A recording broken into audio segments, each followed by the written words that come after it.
Good morning, students. Our today's topic is limitations of financial accounting. Financial accounting की limitations कौन कौन सी हैं या फाइनेंशियल अकाउंटिंग की कमियां कौन सी हैं वो हम पढ़ेंगे. Okay. The following points highlight the 10 limitations of financial accounting. अब फाइनेंशियल अकाउंटिंग की ये 10 लिमिटेशंस हैं जो हम आगे पढ़ेंगे. First one is supplies insufficient information. Second is controlling cost, not possible. Third, historic in nature.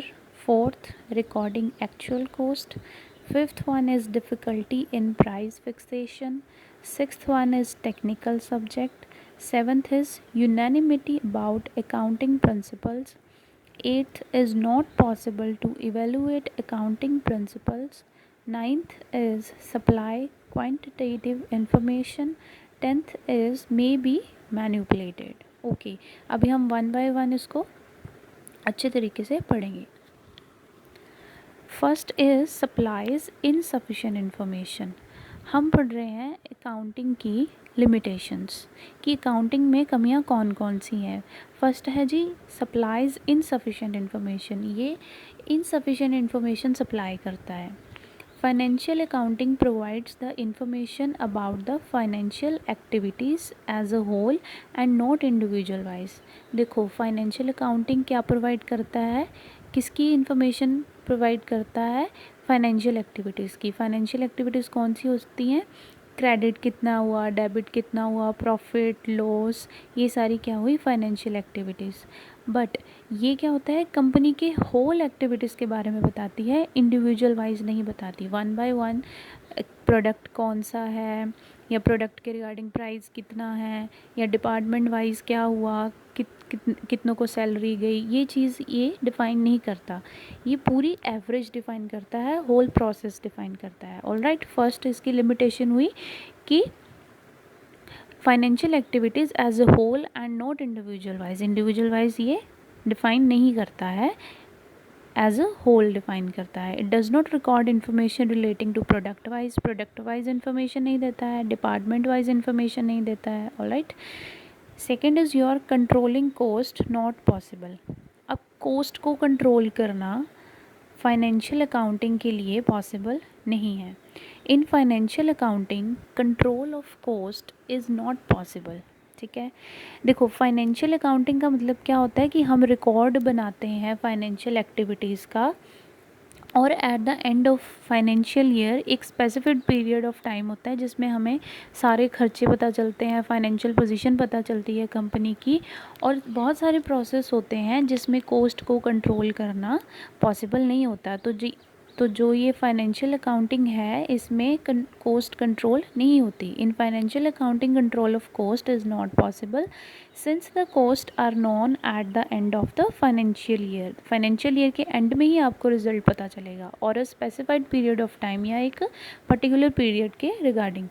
Whether the expense or cost has already been incurred, that is, nothing can be done to control either the account of expense or the cost.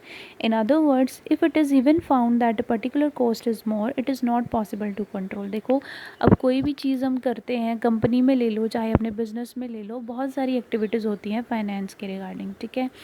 अब एक particular चीज़ का तो record हम रखेंगे नहीं, पूरे process का record हम रखते हैं. तो फाइनेंशियल में जब हम ये सारी चीज़ें करते हैं तो उसमें कोस्ट को कंट्रोल करना इज़ नॉट पॉसिबल. तो जो फाइनेंशियल अकाउंटिंग है वो कोस्ट को कंट्रोल नहीं कर पाती. Next is third one, historic in nature. अब फाइनेंशियल अकाउंटिंग क्या है, हिस्टोरिक है नेचर में. नेचर इसका कैसा है, historic. Since the financial accounting records all transaction relating to a particular period, it is rather historic in nature. देखो कह रहा है कि फाइनेंशियल अकाउंटिंग रिकॉर्ड करता है सारी ट्रांजैक्शंस को जो किसके साथ रिलेट करती हैं, एक पर्टिकुलर टाइम पीरियड के, और वो पर्टिकुलर टाइम पीरियड कैसा होता है, हिस्टोरिक इन नेचर, मतलब पुराने तरीके से। In short, present financial information relating to a past period.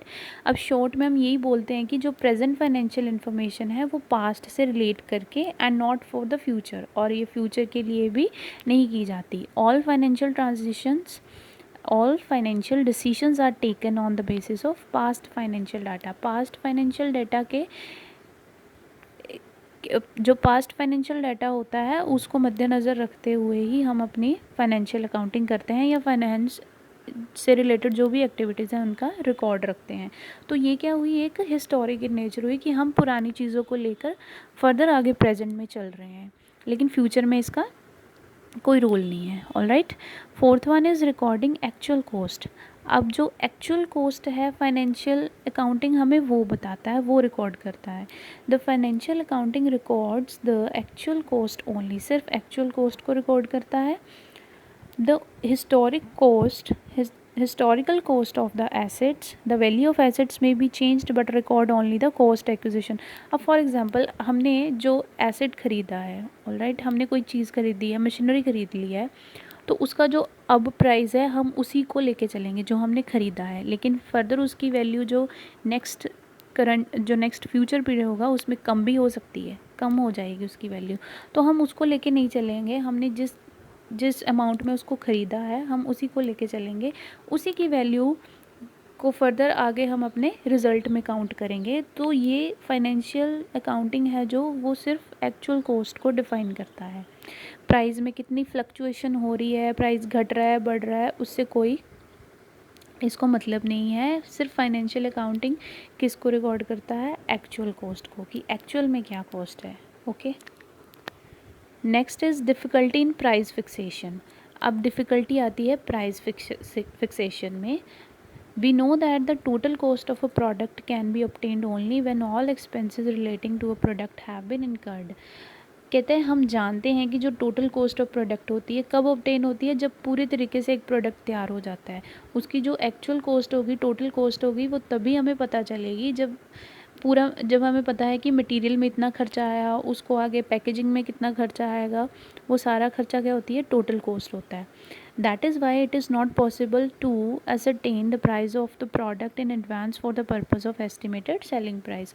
अब सेलिंग प्राइस के लिए हम उसको पहले ही उसकी वैल्यू को या उसके प्राइस को फाइंड आउट नहीं कर सकते। ठीक है, एक प्रोडक्ट है, उसको बनाने में कितना पैसा लगा, कितनी पैकेजिंग में कितने पैसे लगे, या उसको पूरे प्रोडक्ट को तैयार करने में मटेरियल कितना लगा, उसकी कॉस्ट कितनी आई, उसको सबको हम बाइंड अप करके एक टोटल कॉस्ट निकालेंगे, तब हम जाके उस प्रोडक्ट का प्राइस फाइंड आउट करेंगे, प्राइस फिक्स करेंगे। लेकिन जो फाइनेंशियल अकाउंटिंग है उसमें प्राइस फिक्सेशन में होने में टाइम लगता है, नहीं कर पाते हम। As total cost that is fixed cost, variable cost, direct cost, indirect cost of a product.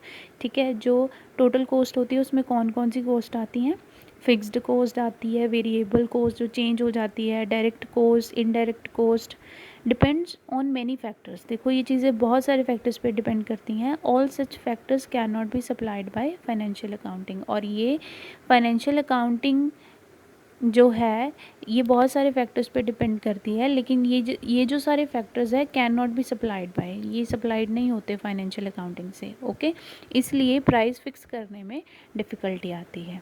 Alright, sixth one is technical subject. Since financial accounting is a technical subject, it is not possible for a common man to understand it। अब देखो जो financial accounting है ये क्या है, एक technical subject है, इसमें बहुत सारी टेक्निकलिटीज़ यूज़ होती हैं, बहुत सारे प्रोसेस और सिस्टमेटिक वे में इसको किया जाता है, लेकिन जो कॉमन मैन है वो इसको समझना उसके लिए मुश्किल है। ठीक है, उसको समझना इसलिए मुश्किल है क्योंकि इसमें बहुत सारी टेक्निकलिटीज़ जुड़ी होती हैं। Without the proper knowledge of principles and conventions of accounting it is not possible to analyse the financial data to take any financial decisions. अब विदाउट प्रॉपर नॉलेज हम कुछ नहीं कर सकते। अगर हमें अकाउंटिंग के प्रिंसिपल्स की नॉलेज है, कन्वेंशंस की नॉलेज है, तो हम इजीली फाइनेंशियल डेटा को एनालाइज कर सकते हैं। हमें पता है कि प्रॉफिट कितना हुआ है, लॉस कितना हुआ है, ये पैसे कहाँ से आए हैं, हम कितना क्रेडिट है, कितना डेबिट है। तो वो ये जो चीज़ें, ये क्या है, टेक्निकलिटीज़ हैं जो कॉमन मैन अंडरस्टैंड नहीं कर सकता। उसको अंडरस्टैंड करने के लिए ये चीज़ों को के बारे में जानना ज़रूरी है पहले, ठीक है। Naturally it has got little value to a person who is not convergent with the subject. इसमें क्या है कि जब है ये टेक्निकलिटी सब्जेक्ट है तो इसको समझना ईजी नहीं है, तो नेचुरली क्या होगा, जो कॉमन मैन है उसके लिए ये चीज़ें टफ हैं, इसलिए ये एक क्या बनी, limitation. Alright, next is your unanimity about accounting principles. अब अकाउंटिंग प्रिंसिपल्स क्या है, उसके रिगार्डिंग यूनानिमिटी क्या है। यूनानिमिटी होता है सर्वसम्मति, मतलब जिसमें सबकी सहमति हो। Although there is a IASC, international accounting standard committee, the accountants differ in their opinion on the application of accounting principles in the same matter. अब सेम मैटर क्या है, अकाउंटिंग प्रिंसिपल, लेकिन जो अकाउंटेंट्स हैं उनके डिफरेंट ओपिनियन हो सकते हैं। For example, some accountants prefer to use FIFO method for valuing inventory, whereas other prefer to use LIFO method. FIFO method होता है first in first out and LIFO last in first out। मतलब FIFO में क्या होता है, जो old inventory होती है वो यूज़ की जाती है, उसको पहले लिया जाता है, और LIFO में जो रिसेंट चल रही है कंपनी की इन्वेंट्री, उसमें से प्रोडक्ट्स को यूज़ किया जाता है, ठीक है। और some accountants prefer to use straight line method of a depreciation, but others prefer to use diminishing balance method। अब यूनैनिमिटी अबाउट अकाउंटिंग प्रिंसिपल क्या है, अकाउंटिंग प्रिंसिपल्स में बहुत सारे मेथड्स आते हैं जिनको यूज़ किया जाता है, ठीक है। तो इसमें क्या लिमिटेशन हुई कि है तो अकाउंटिंग प्रिंसिपल्स ही, लेकिन अकाउंटिंग प्रिंसिपल को यूज़ करने के बहुत सारे मेथड है, और जो अकाउंटेंट्स हैं उनके डिफरेंट क्या है, व्यूज़ हैं मेथड्स को यूज़ करने में, अलग अलग मेथड यूज़ करते हैं। तो ये भी एक क्या हुई, लिमिटेशन हुई, जिसमें मतलब रिज़ल्ट काउंट करने में डिफ़िकल्टी होती है। Next is 8th, not possible to evaluate accounting principle. अब अकाउंटिंग प्रिंसिपल को इवेल्यूएट करना, उनका रिजल्ट निकालना पॉसिबल नहीं है इसमें। Whether the existing accounting principle is sound, correct और नॉट, चाहे जो एग्जिस्टिंग अकाउंटिंग प्रिंसिपल है वो अच्छे से चल रहा है, करेक्ट है या नहीं है, कैन नॉट बी इवेल्यूएटेड, ये अच्छे से इवेल्यूएटेड नहीं होता। That is actual performance can not be compared with the budgeted figure. अब हमने बजट इतने का, फॉर एग्जांपल बजट हमने कुछ बनाया है और हम जो परफॉर्मेंस कर रहे हैं उसका रिज़ल्ट कुछ निकला है, तो हम बजटेड बनाई है फिगर, उसके साथ हम एक्चुअल परफॉर्मेंस को कंपेयर नहीं कर सकते इन अकाउंटिंग में, ठीक है। figure in case standard costing budgetary control, in other words the actual results can not be compared with the budget, ठीक है। in other words कुछ और वर्ड्स में हम क्या बोल सकते हैं कि जो हमारा एक्चुअल रिजल्ट है वो हमारे बजट के साथ कंपेयर्ड नहीं हो सकता। Financial accounting presents only the result of the business through profit and financial positions. Financial accounting present क्या प्रेजेंट कर रहा है, only the result of the business का रिजल्ट प्रेजेंट कर रहा है थ्रू प्रॉफिट और फाइनेंशियल पोजीशन, प्रॉफिट के ज़रिए फाइनेंशियल पोजीशन बता रहा है कंपनी की, that is the rate of profitability, but the profit may be affected by many of outside factors. और जो प्रॉफिट है बहुत सारे फैक्टर्स से अफेक्ट होता है, which are not recorded by the financial accounting. Financial accounting में क्या रिजल्ट आया, प्रॉफिट, लेकिन वो प्रॉफिट कितने सारे फैक्टर्स पे डिपेंड करता है ये हमें नहीं बताया गया फाइनेंशियल अकाउंटिंग में, okay. 9th is supply quantitative information. Financial accounting supplies quantitative information only through absolute figure which do not present always the required information although they are needful to the users, but relative financial information are more important and informative. देखो कह रहा है कि financial accounting supplies, ये क्या supply करता है, सिर्फ क्वांटिटेटिव इन्फॉर्मेशन, और वो भी एब्सोल्यूट फिगर्स के द्वारा, which do not present always the required information. जो यूज़र्स को नीडफुल इम्पॉर्टेंट इक्वेशन चाहिए होती है, इंफॉर्मेशन चाहिए होती है, वो प्रोवाइड नहीं करता ये सिर्फ क्वांटिटेटिव इन्फॉर्मेशन प्रोवाइड करता है by the absolute figures. But relative financial information are more important and informative, but जो रिलेटिव फाइनेंशियल इन्फॉर्मेशन होती है वो ज़्यादा इंपॉर्टेंट और इन्फॉर्मेटिव होती है। सो ये एक लिमिटेशन है कि क्वांटिटेटिव इन्फॉर्मेशन ही प्रोवाइड करता है। 10th is your may be manipulated. Financial accounting may be manipulated, that is it may be presented as per desire of the management. देखो कई बार क्या होता है, मैनिपुलेशन हर जगह होती है, ठीक है, तो it may be presented as per desire of the management, ये मैनेजमेंट की इच्छा के अनुसार चल सकती है. For example profit sometimes may be reduced in order to evade tax and to avoid bonus to the employees. अब एग्जांपल के ज़रिए पे हम देखते हैं कि जो प्रॉफिट है समटाइम क्या होता है, रिड्यूस कर लिया जाता है, जैसे टैक्स इवेशन होती है, मतलब कर जो होता है चोरी का कर जो होता है, and to avoid bonus to the, और एम्प्लॉयज़ को बोनस नहीं दिया गया. On the contrary more profit में be shown in order to raise fresh equity shares. और कई बार क्या होता है, अपनी कंपनी का मुनाफा देखने के लिए या अपनी कंपनी की रैपो करने के लिए कई बार प्रॉफिट को ज़्यादा बता दिया जाता है, लेकिन एक्चुअल में वो चीज़ें होती नहीं हैं. तो कई बार फाइनेंशियल अकाउंटिंग क्या हो जाता है, मैनिपुलेट हो जाता है, मैनिपुलेट कर देते हैं मैनेजमेंट. ओके, तो ये सब क्या होता है, desire of the management, management की इच्छा के अनुसार चलता है. तो इससे अफेक्ट पड़ता है किसको, शेयर होल्डर्स को, ठीक है, इन्वेस्टर्स को, जिन्होंने कंपनी में पैसा लगाया होता है. तो these are the limitations of financial accounting. I hope you understand all the limitations of this. Thank you.